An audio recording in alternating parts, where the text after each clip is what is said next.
नमस्कार दोस्तों, स्वागत है आपका हमारे चैनल अमेजिंग एजुकेशन न्यूज में। दोस्तों, अनुदेशक मानदेय 17,000 कोर्ट केस से संबंधित बहुत टाइम से मैंने आपको कोई भी अपडेट नहीं दी है।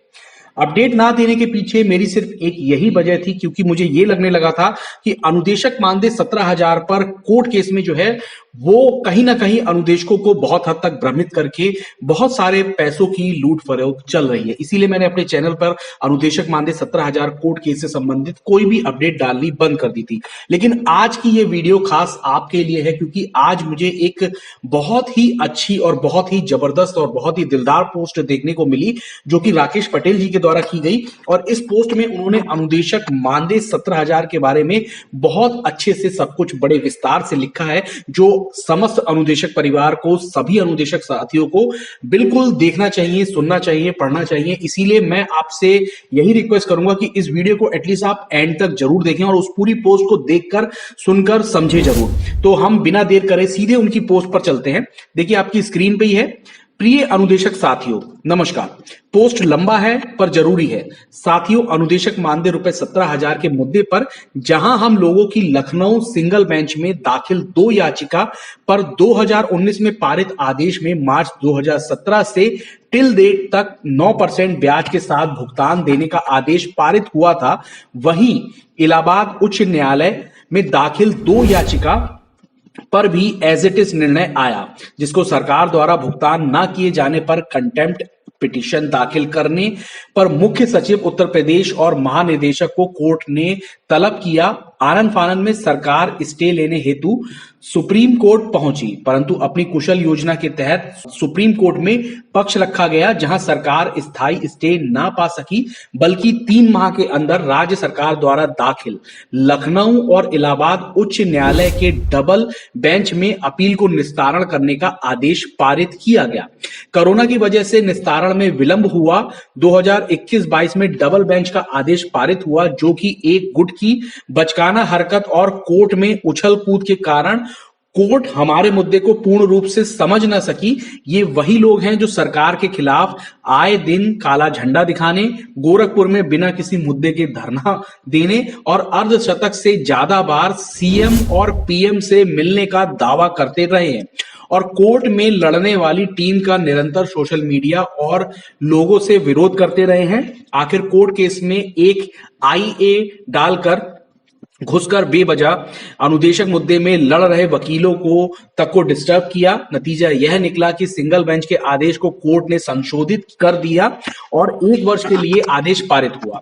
इतनी गलती करने के बाद भी ये लोग चुप नहीं बैठे, बल्कि अपनी साख बचाने अनुदेशकों के बीच में नेता बनने हेतु एक अल्पज्ञानी अनुदेशक, जिन्हें आदेश पढ़ने और कानून की एक लाइन ना समझ पाने वाले तथाकथित अपने को विधि विशेषज्ञ का तमगा रखने वाले अनुदेशक के सहारे सुप्रीम कोर्ट का चक्कर लगाने लगे। इनके कुछ एक सहयोगी तो ऐसे भी रहे हैं जो अन्य मुद्दों पर पूर्व में सुप्रीम कोर्ट की राह चलकर हार कर भी आए हैं, वो भी अपने को विधि विशेषज्ञ कहलवाने लगे हैं। इन सब की लांबी लेकर निकल पड़े अनुदेशकों के मसीहा बनने और आनन फानन में सुप्रीम कोर्ट में दाखिल करवाए अनुदेशक 17,000 का मुद्दा, जिसमें लिखवाया है कि अनुदेशक मजदूर की मजदूरी से भी कम पाता है, उनको मिनिमम वेज तो मिलना चाहिए। साथियों, अनुदेशक का मुद्दा सुप्रीम कोर्ट में सिर्फ 17,000 का था, जिसमें राज्य सरकार अपने ही निर्णय को, जहां 17,000 मिलना चाहिए था, वहां 9800 किया है, वह 8,470 को घटाकर 7,000 रुपए किया। ये महोदय ऊट पटांग मुद्दा सुप्रीम कोर्ट लेकर पहुंचे और अनुदेशक समाज को यह बताया कि पैसा दो, बस पहली तारीख पर 17,000 के साथ 9% ब्याज को लाकर सबके चरणों में अर्पित कर दूंगा। जबकि इनकी याचिका का प्रेयर उठा के पढ़ लो, अनुदेशकों का मुद्दा क्या है, सिंगल बेंच को का प्रेयर और आदेश क्या है, ये मांग क्या कर रहे हैं, इनको खुद नहीं पता और आरोप दूसरों पर लगाते। सुप्रीम कोर्ट में दाखिले से लेकर अब तक केवल आश्वासन ही मिला। याचिका निस्तारण छोड़ो, डेट लगाना भी मुश्किल हो गई। अब आते हैं हम इतने दिन बाद सुप्रीम कोर्ट में याचिका क्यों दाखिल की, तो सुनिए। हमारी प्रारंभिक योजना यही थी कि कोर्ट में कंटेम्प्ट पिटिशन को आगे बढ़ाने अगर सरकार 1 साल का भुगतान कर देती है तब भी इनके भुगतान आदेश और डबल बेंच में सम्मिलित आदेश को सुप्रीम कोर्ट में चैलेंज करेंगे। अगर नहीं देगी तो सरकार खुद सुप्रीम कोर्ट जाएगी इनके ग्राउंड को देखकर, तब हम अपील करेंगे। इनकी सभी कमियों को हम जानकर तब अपील दाखिल करके सुप्रीम कोर्ट में अपील दाखिल करने का लिमिटेशन जो है वो 1 साल का होता है, तब हम अपील जो है वो दाखिल की जाएगी। हमारे ऐसे तथाकथित अनुदेशक नेता और उनके विधि विशेषज्ञ को इतनी जल्दी थी कि कहीं शुरू से कोर्ट में लड़ने वाली टीम का नाम ना होने लगे, ग्रुपों में चिल्लाने लगे और कूद पड़े सुप्रीम कोर्ट में, जबकि आज तक कुछ कर नहीं पाए। सभी बिंदुवार सरकार की सुप्रीम कोर्ट में दाखिल अपील को पढ़कर विस्तृत रूपरेखा तैयार कर तब हम लोगों ने अपील दाखिल की। साथियों, जिसकी सुनवाई 5 फरवरी को हुई। लंबी बहस के उपरांत कोर्ट ने सिंगल बेंच में हुए आदेश और डबल बेंच में एरर को समझा और सरकार को नोटिस जारी किया कि आप दाखिल अपील पर अपना पैरावाइज काउंटर दाखिल करो तथा 1 साल के आसपास देर से दाखिल याचिका को भी मेरिट पर होने के कारण स्वीकार किया। साथियों, जैसे ही ये आदेश सुप्रीम कोर्ट की वेबसाइट पर लोड हुआ, कुछ अल्पज्ञानी अनुदेशक साथियों को भ्रमित करने के लिए खुद आदेश ही नहीं समझ पाए और लगे सोशल मीडिया पर फिर सबको भ्रमित करने। अपील डालकर केस को कमजोर किया गया। फाइल पर लगी केस बढ़ गई। 9800 क्यों लिखा हुआ है, कंटिन्यू नहीं लिखा है। और ये केवल खेल अनुदेशकों के लिए होगा, केवल याचिकाओं के लिए होगा। तो ऐसी बातें जो है सबके सामने कहने लगे। तो ऐसे मूर्खों को यही कहना है कि इसलिए बिना ज्ञान के जो लोग अन्य मुद्दों पर सुप्रीम कोर्ट में केस लेकर गए थे, हार गए, क्योंकि जब कुछ पता ना हो तो बेवजह उंगली ना करो। अब मैं आपको बताता हूं कि आदेश में क्या है।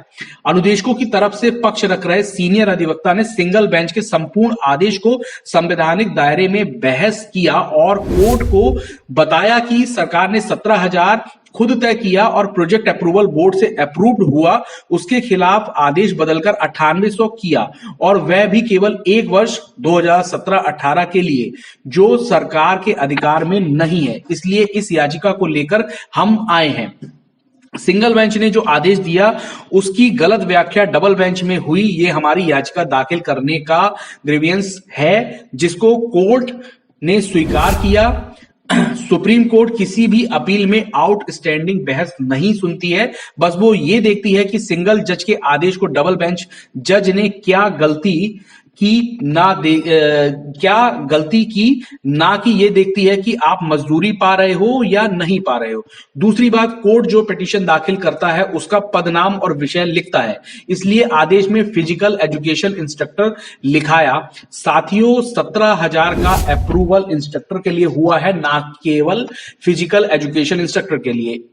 इसलिए ये जो मूर्ख लोग भ्रमित कर रहे हैं, इनको कुछ पता नहीं है। आदेश को समझने वाले अपनी पिटीशन दाखिल अन्य अपील में टैग हैं, ना कि कनेक्टेड हैं। सिंगल और डबल बेंच में दाखिल पिटीशन और अपील पर काउंटर रिजॉइंडर हुआ। अपनी इस पिटीशन को पर मेरिट पर सुनवाई होगी और हम सिंगल बेंच के आदेश की तरह आदेश पाएंगे। और एक बात, ये जो आज भ्रमित कर रहे हैं, भड़का रहे हैं, आदेश की गलत व्याख्या कर रहे हैं, सिर्फ अपनी गलतियों को छुपा रहे हैं और आरोप लगा रहे हैं जिससे अनुदेशक इनके कार्यों का कोई हिसाब ना मांगे। आप सब इतना जान लो कि इनका झूठ जो है ज्यादा दिन चलने वाला नहीं है। जैसे पहले ही तारीख पर 17,000 दिलवा रहे थे, आज तक डेट ना लगवा पाए, वैसे और इनके विधि विशेषज्ञ समय समय पर अनुदेशकों को भ्रमित करते रहेंगे, इसलिए इनसे बचकर रहिए। धन्यवाद।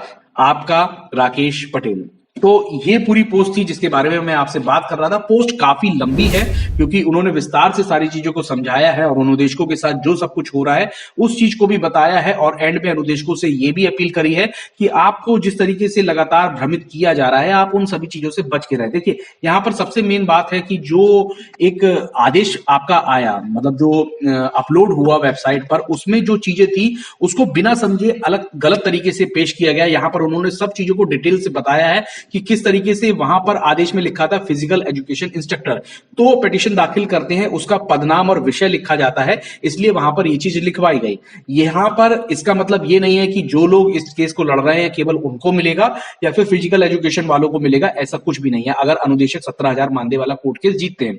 इसके बाद और भी ऐसी चीजें जो बताई गई उस सभी को डिटेल से उन्होंने बहुत अच्छे से समझाया कि किस तरीके से सारी की सारी चीजें जो आदेश में आई थी उस चीज को ना समझते हुए गलत चीजों को, बिना समझे ही गलत चीजों को लगातार पोस्ट कर देना। जबकि एक सबसे बड़ी चीज ये होती है कि हम जब किसी भी तरीके की पोस्ट को हम डालते हैं या फिर किसी भी तरीके की हम वीडियो को पोस्ट करते हैं तो बहुत सारे लोग जो है उस चीज को बिल्कुल सच समझते हैं। आप जो भी बात लिख रहे हैं इसीलिए बिल्कुल सोच समझ के लिखिए, जब आपको पता हो 100% की ये बात बिल्कुल सच है। अगर आप उस आदेश को 100% तरीके से समझ चुके हैं और आपको समझकर ये चीज समझ में आ गई है कि उसमें क्या लिखा हुआ है, तभी आप उस चीज को आगे बढ़ाइए। किसी को भ्रमित मत कीजिए, किसी से गलत चीजों को शेयर मत कीजिए। ये बात मैं सभी से कहता हूं और मैं आपसे पर्सनली भी ये बात कहूंगा कि देखिए अनुदेशकों का जो मानदेय है वो मात्र 9,000 रुपए है और 9,000 रुपए में अपना घर चलाना किसी के लिए भी आज के टाइम में पॉसिबल नहीं है। ये बात भली भांति सभी लोग जानते हैं। अब यहां पर बात आती है कि आप अपने भविष्य को सुधारने के लिए 17,000 मानदेय को पाने के लिए कोर्ट में जो लड़ाई चल रही है उसको लेकर अपना पैसा जो है वो देते हैं।